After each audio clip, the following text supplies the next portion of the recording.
The situation in Zimbabwe is very dire because what happened is we had people prepared all along during the first lockdown that started in March to go to Zimbabwe.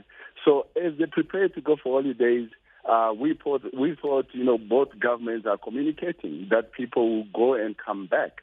So when they went to Zimbabwe, we realized that Zimbabwe put the lockdown, and a lot of people cannot come back to their jobs. A lot of people cannot come back to their families, schools, and whatnot.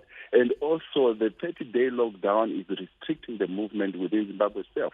So those who had managed to come to the border, to the Beitbridge border, we saw the fiasco there. We saw the disaster. It's basically like a concentration camp, whereby Zimbabwe, the government is not showing any compassion. They are not showing any feelings, or they are not even understanding the plight of the Zimbabweans who want to come back to South Africa. Do you believe that your government just doesn't care? I mean, that's what it looks like sometimes as a South African, I'm afraid to say.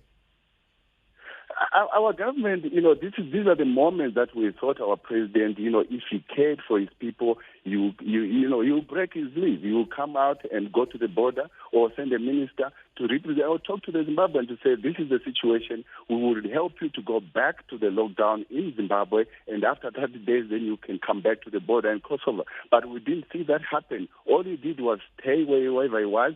And all he did is to restrict more people. He sent soldiers to beat people, to assault people. The assaulting of people is not just at the border, it's within the country itself, where people, the ranks where people will board buses. Of course, it's under lockdown, but within the lockdown, it's abused in Zimbabwe. The restrictions are abused by this regime in Zimbabwe. The other question, of course, is around food. I mean, do you need outside help to get food for Zimbabweans? Do you need help from other countries to get enough food into Zimbabwe? Yes, we do. The food crisis, the food security has been something persistent in Zimbabwe over the years.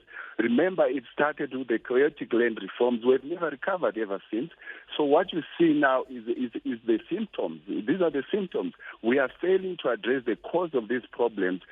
Food security is dire in Zimbabwe. We don't have food. So we always import. As you know, that the border between South Africa and Zimbabwe, there are 2-3 million people that cross the border every end of the year. So it could have been predicted by both governments that this situation will eventually be upon us. They should have prepared better. They should have communicated to people better, and also assist people to stock their food during the 30 days. But we didn't see this happening in Zimbabwe. All of a sudden, you are told you are under 30-day lockdown. We know in South Africa it happened in phases. The government will come and communicate with the people, and the different ministries will tell people how they should move, how they should stock, how should they buy. We see order. But what happened in Zimbabwe is just an overnight announcement. What should your government be doing? I mean, this is a very difficult situation for all governments to manage. For your country, it's even harder, I'm afraid to say, because you're poorer. Yes, it is, but as you know, between South Africa and Zimbabwe, we know the benefits of the crisis in Zimbabwe. South Africa is benefiting from this crisis.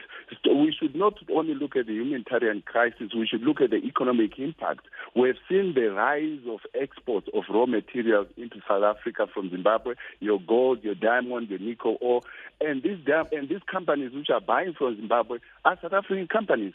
We also see that when Zimbabweans come this side, there is cheap labor, consistent labor, reliable labor.